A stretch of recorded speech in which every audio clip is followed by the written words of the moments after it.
મિત્રો સ્વાગત છે તમારું અમારી યુટ્યુબ ચેનલમાં। આજની વિડીયોમાં વાત થશે દેશ અને દુનિયાના સુપરફાસ્ટ સમાચારની। સૌપ્રથમ વાત કરીએ તો ગુજરાતમાં કોરોનાનો ત્રાસ વધી રહ્યો છે। ગુજરાતમાં કોરોનાએ માજા મૂકી છે। હવે ગુજરાતમાં કોરોનાના એક્ટિવ કેસની સંખ્યા 400ને પાર થઈ ચૂકી છે। કુલ 461 એક્ટિવ કેસ નોંધાઈ ગયા છે। એક અઠવાડિયામાં કોરોનાના કેસ 4% વધ્યા છે। નોંધનીય છે કે સૌથી વધુ એક્ટિવ કેસમાં ગુજરાત હાલમાં દેશમાં ત્રીજા નંબરે જોવા મળ્યું છે। છેલ્લા 24 કલાકમાં રાજ્યમાં 64 નવા કેસ નોંધાયા છે। હાલ સૌથી વધુ 241 કેસ અમદાવાદમાં નોંધાયા છે। મિત્રો, અન્ય મહત્વના સમાચારની વાત કરીએ તો સેન્ટ્રલ પ્લાઝા હોટલમાં આગ લાગવાની ઘટના બની। સુરતમાં અલથાણ વિસ્તારમાં સેન્ટ્રલ પ્લાઝા હોટલમાં આગ લાગવાની ઘટના બની। દરમિયાન 16 લોકોને રેસ્ક્યુ કરવામાં આવ્યા। તેમને સુરક્ષિત રીતે બહાર કાઢવામાં આવ્યા। મળતી માહિતી અનુસાર સવારે શોર્ટ સર્કિટના કારણે આ આગ લાગી હતી। ફાયર ટીમે આગ ઉપર કાબૂ મેળવ્યો અને આ આગમાં કોઈ પણ જાનહાનિ થઈ નથી। મિત્રો, અન્ય મહત્વના સમાચારની વાત કરીએ તો બેંગ્લોરમાં મધ્યરાત્રિએ જશ્નનો માહોલ। આરસીબીની જીત પછી બેંગ્લોરે મધ્યરાત્રિએ રોશનીથી ઝળવળી ઉઠ્યું। એવું લાગતું હતું કે આખું શહેર લાલ સમુદ્રમાં ડૂબી ગયું છે। આરસીબીની લાલ જર્સી પહેરેલા ચાહકોએ બધે એક અદ્ભુત દ્રશ્ય સર્જ્યું। લોકો આખી રાત ઉજવણી કરતા રહ્યા।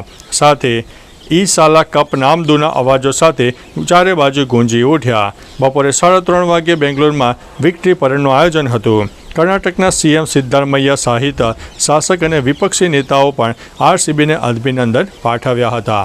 મિત્રો, અન્ય મહત્વના સમાચારની વાત કરીએ તો ગામની દીકરીના હાથે સરપંચ નક્કી થયા।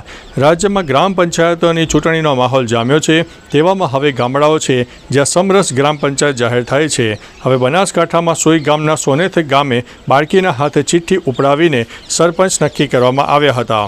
એક નાનકડા ગુણિયામાં સરપંચના નામની ચિઠ્ઠીઓ નાખીને દીકરીના હાથે ઉપડાવી સરપંચ નક્કી કરાતા સોનેટ ગ્રામ પંચાયત સમરસ જાહેર થઈ હતી। ખાસ કે હજુ પણ 2 ગામ સમરસ જાહેર થયા હતા।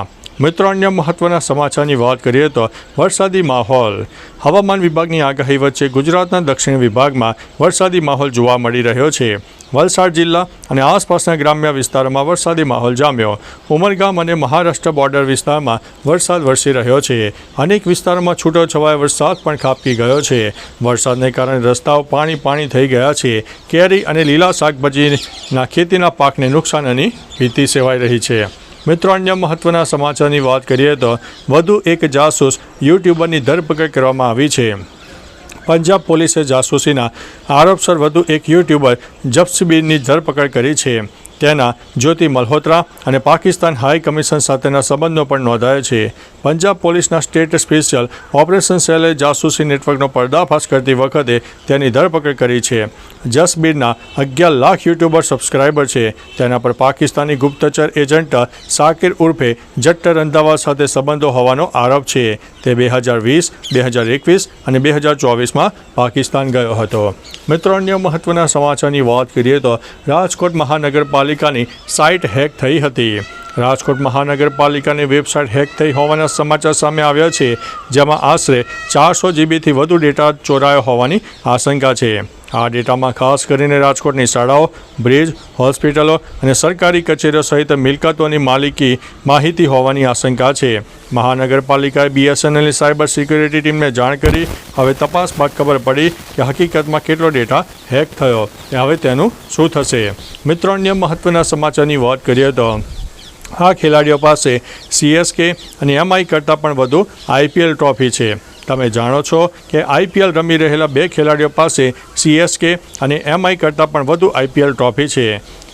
અમે પંડ્યા ભાઈઓ સાથે વાતચીત કરી રહ્યા છીએ। એક સાથે આ બંને ભાઈઓ અત્યાર સુધીમાં અલગ અલગ ટીમો તરફથી 9 IPL વિજેતા ટીમોનો ભાગ રહી ચૂક્યા છે। હાર્દિક પંડ્યા 5 વખત અને તેનો મોટો ભાઈ કૃણાલે 4 વખત આ સિદ્ધિ મેળવી છે। આ 9 ફાઇનલમાં તેણે એટલે કે કૃણાલે 2 અને હાર્દિકે 1 એમ કરીને 3 વખત મેન ઓફ ધી મેચ રહ્યા છે।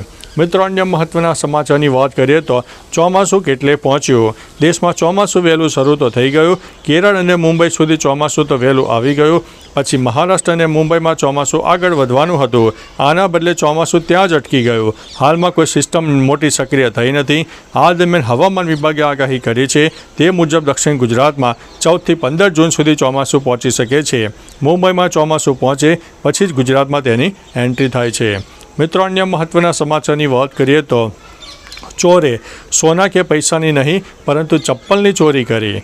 સુરતમાં અજીબો ગરીબ ચોરીની ઘટના બની છે.